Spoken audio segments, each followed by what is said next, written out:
안녕하세요. 저는 청년부 최낙현입니다.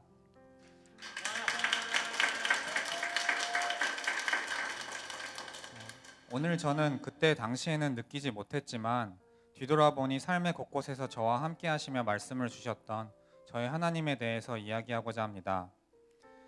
제 호적상의 이름은 낙현이지만 집에서 불리는 마가라는 이름이 따로 있을 정도로 뿌리 깊은 모태신앙을 갖고 태어났습니다. 그렇지만 20대 후반까지만 해도 저에게 하나님은 성경에 적힌 문자상의 존재였습니다.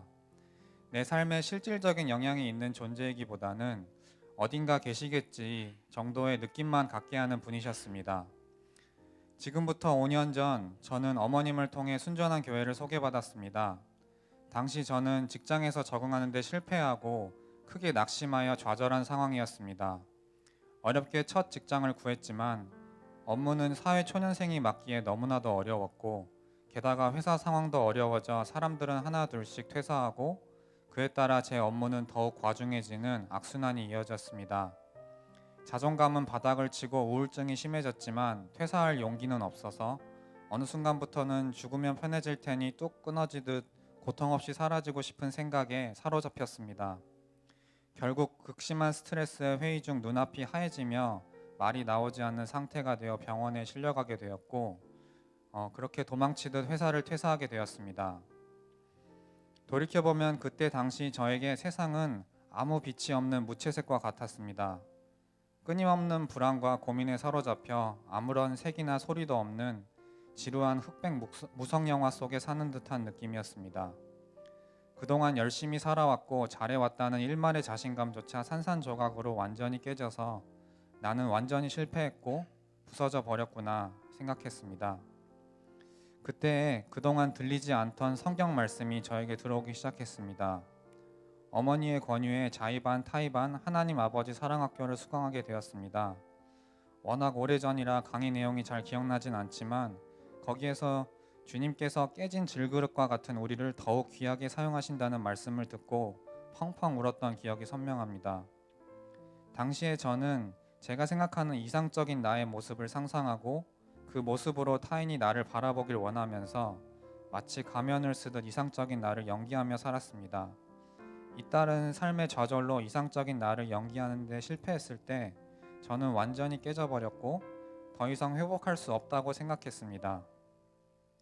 하지만 말씀을 통해 하나님께서는 깨어져 버린 나를 더욱 귀하게 사용하신다는 것을 느꼈을 때 이루 말할 수 없는 위로가 제 마음에 찾아왔습니다. 제가 성공하든 실패하든 잘나든 못나든 하나님께서는 나의 약한 모습 그대로를 사랑하시며 나조차도 제대로 알 수 없는 나의 본 모습을 나보다도 명확히 알고 계신다고 느꼈을 때 비로소 저에게 하나님은 성경 말씀 속 글씨로 아는 존재가 아닌 제 삶의 모든 영역에 함께 하시는 실질적인 존재라는 것을 실감할 수 있었습니다. 그동안 저는 매 순간 타인과 비교하며 내가 잘하고 있는지 끊임없이 고민하고 걱정해 왔습니다. 항상 마음이 불안하고 제 일에 집중하려 해도 걱정만 앞섰습니다. 퇴사 이후 다른 길을 알아보다 결국 공무원 시험 준비를 시작했을 때에도 내가 잘할 수 있을까? 떨어지면 어떡하지? 고민만 앞세우고 공부에 집중하지 못했습니다. 다른 사람을 만날 때도 제 모습이 초라하게만 느껴져 소극적이고 제대로 교제하길 두려워했습니다. 하지만 하나님께서 저와 함께 하심을 체험한 후부터 제 마음속에 평안과 담대함이 찾아왔습니다. 여전히 실패에 대한 두려움과 막막함이 있었지만 그때마다 하나님께서는 저에게 사랑하는 나의 아들 낙현아, 실패해도 잘하지 못해도 괜찮아. 나는 너를 위한 선한 길을 항상 예비해 두고 있단다 하고 말씀해 주셨습니다. 그때부터 내 스스로의 능력이나 잘남이 아닌 지금까지 저를 선한 길로 인도해 주신 하나님에 대한 믿음으로 잘 안 되면 뭐 어때? 하나님께서 큰 뜻이 있으시겠지? 나는 내가 할 수 있는 일을 하고 하나님께 결과를 맡기자 생각하며 하루하루를 보냈습니다. 그렇게 5년이 지났고 지금의 저는 5년 전엔 상상하지 못할 삶을 살고 있습니다. 우울증에서 회복되었고 출퇴근이 가깝고 안정적인 직장에서 많진 않아도 부족하지도 않은 급여를 받으며 살고 있습니다. 교회에서 많은 분들이 저에게 말을 걸고 싶어도 어두운 분위기에 말 한마디 건네기가 어려웠을 때가 있었는데 어느 순간 청년부에 소속되어 많은 사람들과 교제하고 인생의 짝을 찾아 교회분들의 축복 속에 결혼하여 가정을 꾸리게 되었습니다. 무엇보다 형식적인 신앙생활에 그쳤던 제가 청년부의 회장이 되어 예배와 말씀을 소망하며 살아계신 하나님을 찬양하는 삶을 살게 되었습니다. 3년 전 코로나 사적 모임 인원 제한으로 청년부 예배를 별도로 드리게 되었을 땐 지금처럼 많은 청년이 있지도 않았고 그나마 있던 청년들도 각자의 삶에 치여 예배에 참여하지 못할 때가 많았습니다. 저를 포함해 단 2명이 청년부 예배를 드릴 때도 많았는데 당시 저와 함께 예배를 드린 청년이 걱정하며 저에게 물었습니다. 이렇게 모이는 사람이 적은데 이러다가 다들 뿔뿔이 흩어져서 청년부가 사라지면 어떡하지? 그때 저는 이렇게 대답했습니다. 우리는 여기서 자리를 지키며 예배하고 있으면 돼. 하나님께서 분명히 모든 청년들을 위한 계획이 있으실 거야.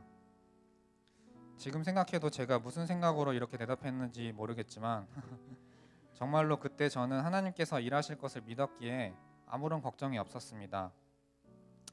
그렇게 단둘이 모였던 청년부가 지금은 결혼식 축가로 중창단을 구성할 만큼 많은 청년이 함께하고 있습니다. 이 모든 놀라운 변화가 제 힘이나 능력이 아닌 말씀을 통해 가족과 주변 사람들을 통해 끊임없이 저에게 그래도 괜찮아 라며 위로해 주시고 인도해 주신 하나님 덕분임을 고백할 수 있음에 감사합니다. 저를 늘 챙겨주시고 기도해 주시는 사역자분들과 모든 성도분들, 부족하지만 항상 지지해주고 함께해주는 청년부 형제 자매들에게 감사합니다. 맥없이 주저앉아 있는 아들을 질책과 책망이 아닌 위로와 눈물의 기도로 기다려주시고 예배로 순전한 학교로 인도해 주신 어머니 아버지에게 감사합니다. 그리고 단둘이 청년부 예배를 드릴 때부터 지금까지 부족한 저를 늘 응원해주고 제 편이 되어주는 사랑하는 아내에게 감사합니다. 그 무엇보다 이 모든 것을 예비하시고 지금도 이 자리에서 저와 함께하고 계시는 하나님께 감사합니다. 감사합니다.